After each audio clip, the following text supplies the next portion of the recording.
얼마 전에 네이버 라인이 국내 영구 재택근무를 선언했어요. 문제는 팬데믹이 끝내가니까, 코로나가 끝나가니까 재택근무를 도입했던 많은 기업들이 회사 출근을 요구합니다. 여러분도 그러시겠죠? 기업은 재택근무보다 출근을 좀 요구하는 거죠. 여러분들도 많이 느끼시겠지만 이거를 뭐라 그러냐, 우리나라뿐만 아니라 전 세계에서 벌어지기 때문에 이거를 출근주의 대 재택근무라 얘기를 합니다. 이 재택근무를 주장한 사람들은 아니, 업무 효율이나 생산성 측면에서 사무실에서 오랜 시간을 보낼 필요가 전혀 없다, 효율은 똑같더라. 진짜?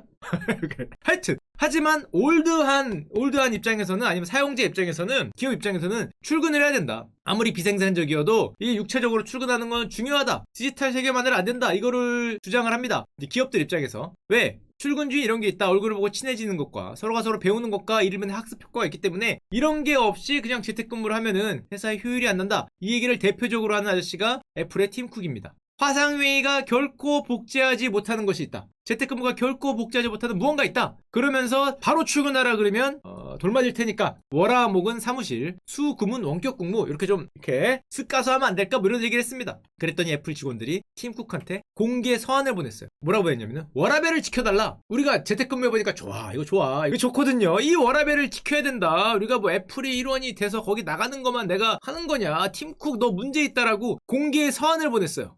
강하죠. 우리나라도 뭐 저 이제 서한 보내는 게 일상화되긴 했는데, 자, 그럼 애플이 저렇게 나오니까 많은 수의 IT 기업들뿐만 아니라 많은 기업들이 재택근무를 서서히 해지하고 있습니다. 코로나가 많이 가라앉았죠. 백신이 많이 퍼지니까. 우리나라에서도 재택근무가 절반 정도로 줄어들었다. 세계적인 대기업들, 애플도 MS도 전부 다 사무실 복귀를 추진한다. 자, 우리 워라밸을 지켜달라, 재택근무로도 할 수 있다, 회사는 위험하다 그랬더니 미국 CEO가 이런 말을 했어요. 식당은 가면서 회사는 왜 못 나오냐.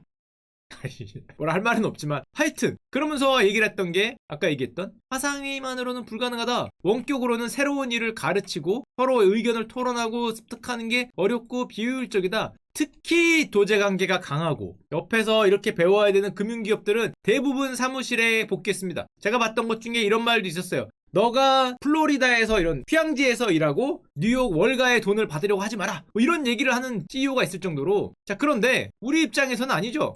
야, 요즘에 자리도 많다며, 내가 그렇게 출근하느니 사표를 내겠다, 이직을 하겠다, 재택근무 많이 해주는 대로. 이게 뭐 미국에서 많이 나온 현상이라고 하고, 그러다 보니까 이제 IT 기업들도 이제 유연근무를 하겠다 뭐 이러고 있고, 한마디로 회사를 위해 출근해야 되는 것이 당연했던 시대였는데, 이제는 요즘 사람들은 이거 돈과 일을 교환할 뿐이지 내가 육체가 가서 그렇게 할 필요가 있냐, 워라밸이라는 게 있는데 이게 기업의 이익을 위해서 모든 거를 다 나를 바쳐야 되냐, 이거 간에 뭔가 지금 트러블이 있죠. 뭔가 과도기에 있단 말이에요. 그럼 이런 현상이 왜 벌어지느냐, 제 생각은 이렇습니다. 재택근무의 가장 근본적이고 주된 수단이 뭐냐 하면 현재는 화상회의예요.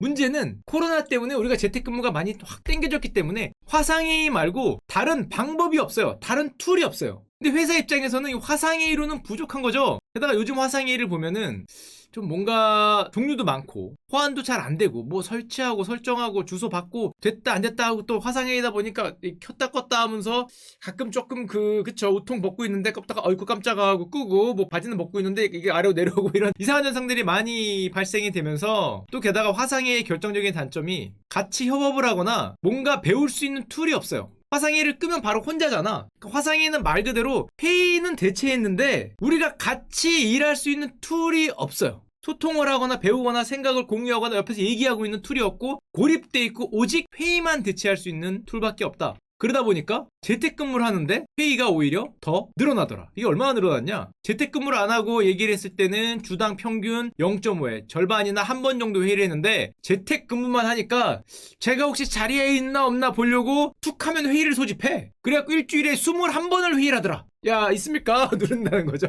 예, 안녕하세요 하고 받으면 일 좀 하자, 일 좀 해. 뭐만 있으면 눌러야 되니까. 그래서 회의만 늘어나고 뭐 그러더라. 이게 이런 현상이죠. 사람들은 재택근무를 굉장히 간절히 바라는데 문제는 코로나 때문에 당겨졌을 뿐이지 우리가 해야 되는 이 욕망을 충족시켜줄 수 있는 새로운 툴이나 프로그램이 없어요. 없는 상황에서 넘어온 거죠. 그러니까 회의 툴만 있는 거야. 지금 딱 그런 상황이 돼버렸고, 그래서 저는 이런 생각을 합니다. 예전에 제가 어디 나가서 어떤 분하고 얘기할 일이 있었는데, 아니 메타버스에 투자해서 이런 얘기 하더라고요. 메타버스 어디에 있더니 게임이래. 메타버스의 미래는 게임 아닙니까? 이렇게 생각하는데, 저는 참고로 저것보다 훨씬 더 빠르게 등장할 게 오피스 툴이라고 생각합니다.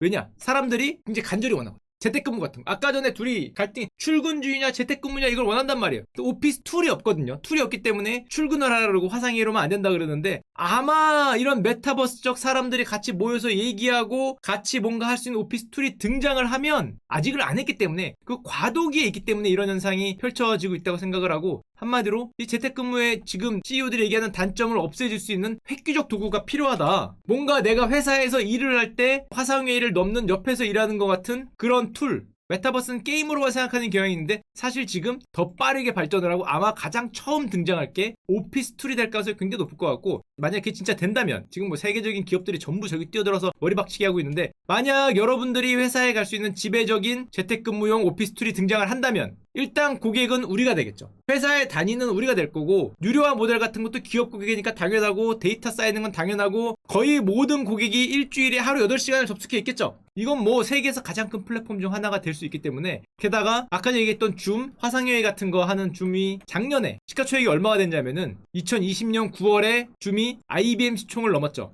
그리고 그해 11월에 엑슨모빌 시총을 넘었습니다. 화상회의 하나로 했는데 그 시가총액이 얼마였냐? 120조였어요. 이게 150조에서 160조까지 올라갔다가, 그래봐 1쿠파이긴 하지만 120조 올랐어요. 화상회의 하나로. 근데 정말 우리가 오피스 툴을 메타버스적이건 뭐가 됐건 가서 만들어낼 수 있다면, 재택근무로 같이 일할 수 있고 같이 의견을 알 수 있는 툴을 만들어낼 수 있다면 뭐 어마어마하겠죠. 게다가 저 IT 기업들이 탐내는 것 중에 하나가 서버도 엄청나겠죠. 우리가 거기서 근무하는 거를 다 저장해야 될 거 아니에요. 개개인이 모두가 다 저장해야 되기 때문에 뭐 5일 전에 뭐라고 했었지를 찾아야 될 거예요.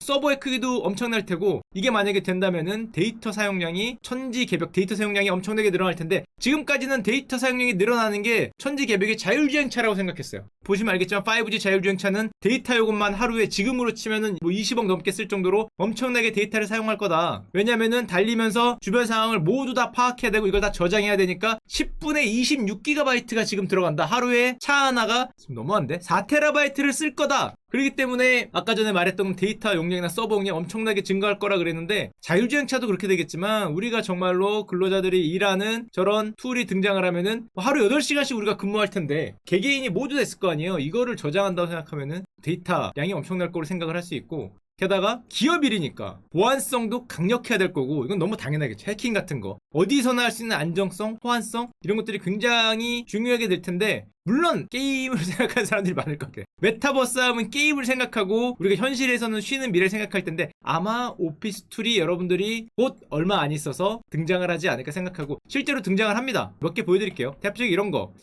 근데 아직은 좀 부족한 게, 이게 마이크로소프트가 만들어낸 오피스 앱입니다. 여기다 여러분의 얼굴을 넣은 거예요. 그래서 실시간 근무할 때 키고 얼굴을 하고 보면서 팀장님 얘기하면은 얘가 고개를 돌려서 여기로 얘기한다는 거죠. 야, 근데 뭔가 어색한데. 야, 이게 아직은 이게 투게더 모다라고 하긴 하는데, 야, 뭔가 조금 좀 이게 제가 동영상으로 갖고 오긴 했는데 얼굴이 이렇게 좀 뭔가 괴이하게 움직여요. 아직은 그래. 마치 과거 PC 통신을 보는 것 같은 느낌? 약간 그런 느낌이 있거든요. 아직은 안 나왔기 때문에 아마 나오지 않을까. 구글 같은 경우에는 스마트 캔버스라 그러고요. 페이스북 같은 경우에도 뭐 스페이셜 이래 갖고 있습니다. 아니면 마이크로소프트는 지난번에 보여드렸던 메시 같은 업무 협력 플랫폼. 이제 아마 이런 것들이 실제로 등장을 하면은 여기서 메타버스 같은 게 시작이 될 테고, 아마 우리가 오피스 일하는 것부터 이쪽 메타버스 시장이 실행되지 않을까. 그래서 저는 메타버스 그러면 게임보다는 우리가 일하는 근무 환경에 대해서 출근주의와 재택근무에서 완전히 갈아엎을 수 있는 그런 프로그램들이 아마 곧 나오지 않을까 생각을 하고, 참고로 이런 얘기도 합니다. 저런 거 한번 연구하면 최소 3억이다. 이과 같아요. 하여튼 뭐 그런 생각을 많이 하고, 우리나라에서도 있어요. 우리나라에서도 예를 들면 이런 거 있습니다. 직방 같은 경우에, 자, 직방 광고 없고요. 메타버스 협업 툴을 선보였다 그러는데, 직방이 하는 이유가 사실 있어요. 직방이 뭐예요? 이거 부동산 거래업체잖아요. 제가 부동산 하는 분들 더마스터 이런 데서 많이 만나봤는데, 물어보면 이런 얘기를 합니다. 부동산은 뭐예요? 그러면 딱 한마디만 얘기해주세요. 부동산은 위치다, 입지다, 로케이션이다. 10중에 9은 그 얘기를 하시는데, 만약에 정말 저런 어떤 앱 같은 거, 저런 메타버스가 현실화가 된다면 재택근무와 가상현실이, 재택근무가 굉장히 주도적인 일이 될 테고 회사와 나의 거리가 무의미해지겠죠. 이걸 뭐라 그러냐면, 미국에선 이미 이런 현상이 벌어지고 있습니다. 아마 지배적인 서비스가 등장하면 굉장히 강화될 텐데, 그걸 줌타운이라 그런대요. 저도 이번에 알았는데, 줌타운, 지금 줌으로 볼 수 있는 거리에 있는 타운. 옛날에는 도시나 부동산들이 왼쪽에 있었는데, 저게 줌타운 같은 재택근무형 소프트웨어들이 업데이트되고 우리가 그쪽 메타버스 시장이 열리면 이렇게 된다는 거죠. 이렇게 다액주의로. 그러면은 약간 외곽이 되니까 줌타운들이 생길 수 있다. 우리 집 오를 수 있다는 거죠. 저게 지금 미국에서 나타나는 현상이고, 한마디로 아마 화상회의를 넘는 새로운 오피스 툴이 등장을 할 거고, 거기에 대부분의 글로벌 기업들이 아마 지금 몰빵을 하고 있지 않나 이런 생각을 많이 하고, 자, 그리고 제가 아까 전에 처음 얘기할 때 통신기술의 발달이라고 그래서 5G를 말씀드렸는데, 5G의 특징이 뭐였냐면 초고속 대용량, 옛날에 5G가 처음 나왔을 때 한 2, 3년 전에 이 얘기를 드리면 많이 와닿지가 않았는데, 초고속 대용량 초저지연 초대규모 연결이거든요. 이제는 이게 다 필요하죠. 당연하겠죠. 초연결 같은 경우에 지연이 굉장히 빨리 돼야 되고, 대규모로 우리가 뭐 근로자들이 전부 연결되고 그러면 대규모 연결이 필요하고, 이게 만약에 실제로 저런 오피스 툴이 생기면은 5G가 안 되는 곳에서는 회사 일도 안 되고 게임도 안 될 수가 있겠죠. 이제는 인터넷망이 느리면은 회사 일도 안 되는 그런 경우가 있을 수 있기 때문에 굉장히 저게 금방 퍼진다고 생각을 하는데, 그 다음 이슈가 있습니다. 요즘에 많이 뜨고 있는 6G인데요. 5G 시대도 아직 제대로 안 왔는데 벌써 6G를 왜 얘기를 하냐? 일단 아직 제대로 된 개념이 성립된 건 아닌데, 훨씬 빠르고 훨씬 지연이 없고 글로벌 어디서나 되는 초공간일 거다. 한마디로 너희가 일을 하거나 게임을 하거나 너희가 자율주행차를 몰고 간다고 생각해봤을 때 초공간적 연결은 너무 당연하겠고, 지금 5G로도 안 된다는 거죠. 자동차를 몰고 가거나 일을 할 때 0.1조가 끊기면은 사망이죠. 사망이 있을 수 있기 때문에. 또 미국 같은 경우나 중국 같은 경우는 대륙 정도의 크기에서 어디에서나 균일하게 연결을 해야 되고, 어디서나 초저지연이 돼야 되고, 어디서나 대규모 접속이 가능하려고 그러면 5G로는 어려울 수 있고, 게다가 AI도 사용한다며. 그럼 중간중간에 업무를 보다가 아니면 자율주행을 하다가 아니면 게임을 하다가 물어보고 답을 받아야 될 거 아니에요. 연산이 엄청나게 돌아가야 된단 말이에요. 그거를 순간적으로 해내야 되는 상황이고, 수많은 근로자와 아까 얘기했듯이 AI와 저단 능력과 초저지연까지 다 합친 데다가 이게 글로벌 오피스 툴뿐만 아니라 처음에 얘기했던 메타버스 게임까지 이런 식으로 하면은 0.1초 느리면 안 되죠. 0.1초 느리면 안 되는 이런 상황이기 때문에. 자, 그런데 저거는 그럼 어떤 걸로 해결이 가능하냐? 지금 와서 나오는 말로 보면 저런 6G가 되려면 땅에서 쏘는 걸로는 안 된다. 이젠 통신 위성으로 쏴야 된다. 위성이 없으면은 음영 지역이 안 되는 데가 생길 수밖에 없는데, 자율주행차나 이런 게 순식간에 뭐 5G나 6G가 안 된다 그래서 가다가 멈추고 지금부터는 핸들로 운전하세요, 아니면은 지금부터는 안전도가 70% 감소됩니다, 뭐 알아서 가세요, 이럴 순 없는 거니까. 이게 전 지역이 돼야 사실 자율주행차 같은 것도 가능하기 때문에 6G 얘기를 하는데, 6G라 그러면 결국에는 위성을 얘기를 하죠. 그러다 보니까 이런 클라우드를 갖고 있는 이런 대기업들이, 여러분들 다 아시겠지만 아마존 같은 경우도 이 블루 오리진 같은 거, 아마존의 베이조스 형 같은 게 지금 블루 오리진에 사실상 아마존 CEO 그만뒀잖아요. 나온 다음에 블루 오리진에 올인을 하고 있는데, 얼마 전에 이 얘기를 했습니다. 아마존 베이조스와 첫 우주여행을 하는 티켓 판매 언제냐? 베이조스 형과 함께 우주여행을 떠나는 게 2년 뒤에 3년 뒤냐? 올해 7월 20일이에요. 한 달 뒤에요. 한 달 뒤. 오는 7월 20일 세계 1위의 부자 베이조스가 자기의 남동생과 함께, 또 지금 아까 말한 낙찰받은 사람과 함께 우주여행을 떠나겠다. 야, 대담한데? 제가 베이조스라면은 잘못하면은 그쵸? 조금 안 좋을 수도 있는데 쌓아둔 그게 아까워서 못 갈 것 같은데, 과감하게 한 달 뒤에 내가 우주여행을 가겠다, 나랑 같이 갈 사람 누구냐, 이거를 경매를 붙였어요. 경매 낙찰받은 게 300억입니다 2,800만 달러. 간다는 거죠. 마이크로소프트도 클라우드 하는 기업들은 다 마찬가지죠. 6G가 무조건 돼야 되니까 아마존은 이걸로, 마이크로소프트는 스페이스X와 2020년 10월 27일 파트너십을 결성했죠. 구글은 스페이스X와 파트너십 결성한 정도가 아니라 그냥 지분을 들고 있습니다. 10%. 근데 문제는 저렇게 지금 이미 5G 시대도 이제 막 뭐가 뭐 클라우드 게임이 등장하고 뭐 그러는데, 우리는 앞으로 메타버스로 갈 거야, 앞으로 뭐 글로벌 뭐 오피스 툴도 만들 거야, 자율주행도 갈 거야, 야 그러면 음영지역도 없어, 속도가 더 빨라야 돼, 미리미리 6G를 선점해두자. 왜 선점해야 되냐? 지금 우주로 보낸 인공위성이 10,000대가 넘었거든요. 대단하다. 10,000대가 넘었는데 올해에만 1,000대가 발사됐어요. 작년에. 지금은 더 발사돼요. 한 해에 수천 대가 날아가고 있거든요. 인류 역사상 이렇게 우주로 인공위성이 수천 대가 날아간 일이 없었는데, 지금 스페이스X의 페이스는 올해 한 달에 240대를 썼어요. 혼자서. 지구 상공에다가 지금 혼자서 한 달에 240대를 올리고 전체가 10,000대가 넘었거든요. 게다가 아마존 아까 저 블루 오리진 아직 안 쐈어요. 아직 안 쐈는데 3,236개를 쏘겠다 그랬죠. 그 다음에 나왔죠. 프로젝트 카이퍼. 자, 근데 그런 식으로 쏘면 어떻게 돼요? 자리가 없어요. 싫어합니다. 자리가 없어요. 이게 지금 수만 개거든요. 그러니까 먼저 쏘면 이거 뭐 남들은 이제 나도 6G 해봐야지 하고 뭐 인공위성 그러면 없어. 자리가 없어. 자리가 이미 발생하고 있어요. 오리진하고 스펙스하고 싸웁니다. 자리 내놓으라. 야, 이게 무슨 주파수 나눠 먹는 것도 아니고 그 자리 가서 부딪힐 거 아니에요. 고도 몇 미터는 내 거다 지금 이런 거 하고 있어요. 580km 아래로 가라 위로 가라 나는 이거다. 야, 우주가 지네 것도 아닌데 미국 기업 둘이 서로, 물론 쏘는 애가 자기들끼리밖에 없어서 그렇지만 나머지 나라들은 나중에는 쏠려 그러면 자리가 없을 수 있어요. 그래도 우리나라는 뭐 어떻게 미국에 뭐 이렇게 붙어서 야 뭐 안 되겠니 뭐 이런 게 가능한데, 중국 같은 경우에는 야, 잠깐만 야, 이게 보자 하니까 가만히 있으면 어떻게 돼요? 6G를 아예 못하거나 성능이 굉장히 뭐가 좋은 위치를 뺏길 수가 있죠.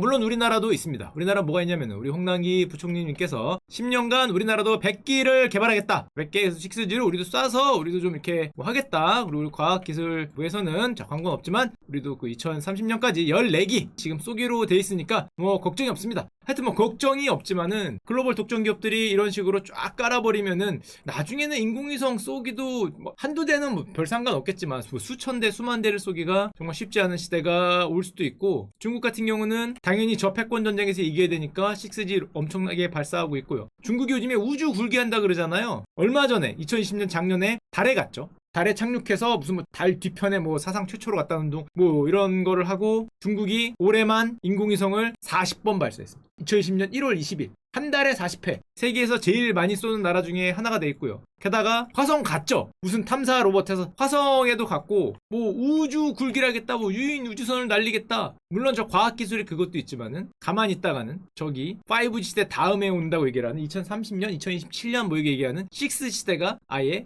어렵지 않을까 이런 걱정도 하는 것 같고. 자, 미국도 질 수 없죠. 미국은 새로운 계획을 발표했습니다. 무슨 계획이냐면 금성에 가겠다. 금성에 수금 지화 목토, 지구보다 태양에 가까운 곳이잖아요. 그 뜨겁다고 말하는 금성에 다시 가겠다. 그리고 미국 주도의 아르테미스 협정이라는 게 있습니다. 우리나라도 가입했어요. 달 개발에 참여하겠다. 달 화성 갈 거야가 아니라 달에 갈 거야 해서 달에다가 뭐를 만들어서, 쉽지 않을 것 같은데 저걸 하니까 중국도 러시아하고 손잡고 달기지 건설 뭐 우주를 향해 가는 건 좋은데 사실은 6G를 어떻게 먼저 좀 선점하고 하려는 것에 방점을 많이 둔 것 같고, 개인적인 생각인데 여러분들도 그런 생각 많이 나죠. 미소 우주 경쟁이라 그러는데 이게 1950년대 1960년대 뭐 유리 가가린형 뭐 날라가고 뭐 그 다음에 어디에 뭐 멈췄다든지 뭐 그래갖고 서로 하다가 그러니 경제력이 파산이 나면서 가셨는데, 물론 중국은 저 정도 사이즈로는 전혀 움찔할 나라는 전혀 아니지만은 뭐 패권국만 붙으면은 희한하게 우주 경쟁 저런 게 붙으면서, 게다가 6G 뭐 메타버스 이런 게 같이 붙으면서 앞으로 미래 경쟁으로 좀 점화를 붙은 것 같고, 우리나라도 아까 말씀드렸듯이 저기에 좀 잘 참여를 해서 실제로 공공위성 100기 자 우리나라도 개발을 한다. 우리나라도 우주에 6G를 할 날이 멀지 않았다. 생각보다 처음에는 2030년 얘기했는데 생각보다 굉장히 빨라질 것 같다. 그런 생각을 합니다.